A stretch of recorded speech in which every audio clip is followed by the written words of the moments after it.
បាទសូមគោរពសួស្តីដល់បងប្អូនប្រិយមិត្តទាំងអស់ដែលកំពុងតែមើលវីដេអូខ្ញុំនេះថ្ងៃនេះខ្ញុំបានមកដល់ស្រុកបុរីជលសាខេត្តតាកែវបាទនេះគឺស្ថិតនៅក្នុងវត្តសង្គមមានជ័យលើកទី1ហើយសម្រាប់ខ្ញុំដែលជាអ្នកកើតរស់នៅខេត្តតាកែវនេះតាំងពីតូចរហូតដល់ធំវាចូល30ឆ្នាំជាងអីទី1លើកទី1សម្រាប់ខ្ញុំថ្ងៃនេះដែលមកដល់ខាងទឹកដីបុរីជលសាគឺស្រុកបុរីជលសាស្ថិតនៅក្នុងខេត្តតាកែវឃើញថានៅតំបន់នេះមានទឹកដីធំហើយមានប្រជាជនរស់នៅគឺក្បែរព្រំដែនកម្ពុជាវៀតណាមពីខ្ញុំនៅនេះគឺក្បែរមែនទែនទៅនឹងព្រំដែនកម្ពុជាវៀតណាមដោយធ្វើការជិះទូកត្រង់កាត់មកដល់នេះគឺខ្ញុំជិះម៉ូតូពីខាងស្រុកខ្ញុំនៅខាងត្រាំកក់នោះមកតង់បន្ទាប់មកបានជិះឡានមកតង់ទៀតបានមកដល់កន្លែងសាលាឃុំតាពាំង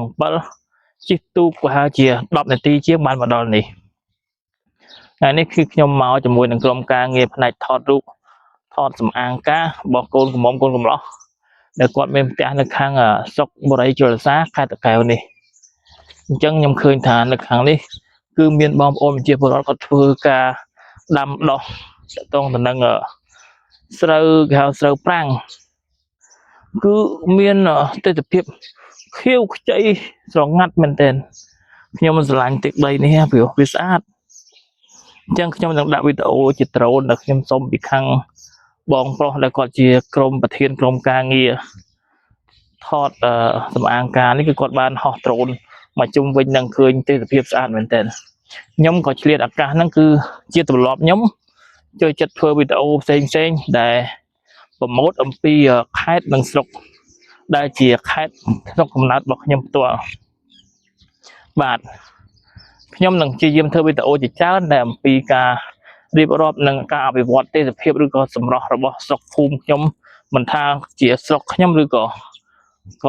ស្រុកនៅខាងណាទេឲ្យស្ថិតក្នុងខេត្តតាកែវខ្ញុំព្យាយាមប្រម៉ូទទាំងអស់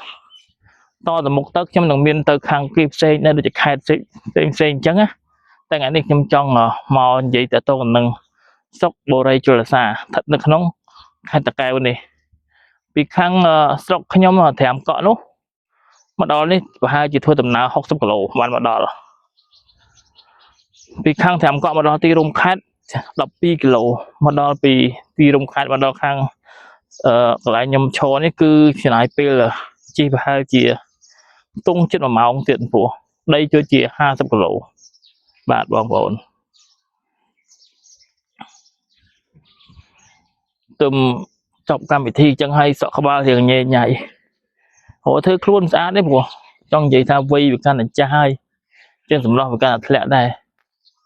ចឹងមិនចង់ស្អាតទេតែមិនដឹងធ្វើឲ្យខ្លួនឯងស្អាត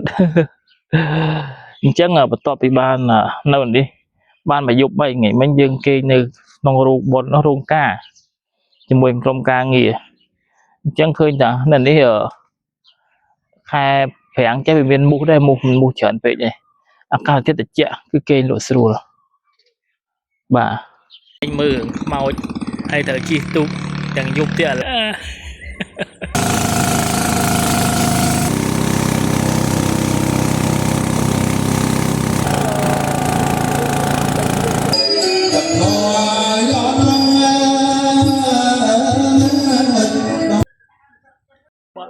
បទពិសោធន៍អូយថ្មីជានិច្ច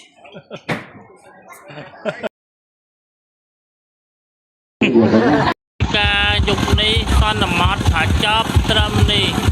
សូមអរគុណជួបគ្នានៅវីដេអូក្រោយបាយ